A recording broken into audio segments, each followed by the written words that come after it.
后来过来是有民众讲，伊到日本东京一间超商来买物件，但是店员竟然无爱互伊伫个店内食。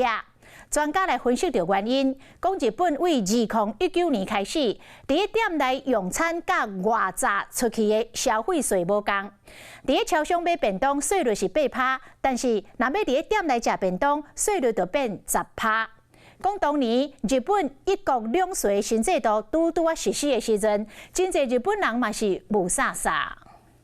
不少人真爱去日本佚佗，也毋过有民众发文章骂讲，东京一间便利商店的店员无要互伊伫店内食饭。也毋过民粹民众知影，日本省钱小站就要讲，店员可能是用包起来计数来算钱。外带的话呢，你的消费税会比较低。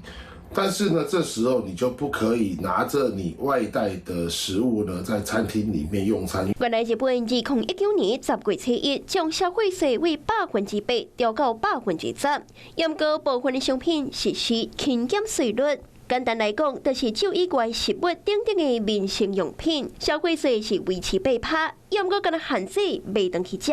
那么伫店内食，税率同款是10%。在台湾的便利商店的室内用餐，你不需要特别跟店员说；但是在日本的3大超商，因消费税的新制，你必须主动跟店员说你是要内用还是外带。因为伫超商买便当的消费税敢若8%，也毋过在店内底食就会变10%，所以若是要伫店内食饭，就爱补2派税差。不过有一寡店家当初时拢是直接标商品加税进前的原价，无论是伫店内食饭，或者是早人去食，计数拢同款，替家己嘛替消费者省麻烦。品牌也就因此呢，可能推出一些所谓的折扣优惠方案，例如说可能在内用的费用跟外带它是一样的，他自己去吸收这个税率的差额。同时，卖这个餐饮就有机会来行销。魔术认为早人去食的人会变多，将胖改做较袂湿掉的口感。Starbucks 嘛将家己的软体升级，方便民众点菜。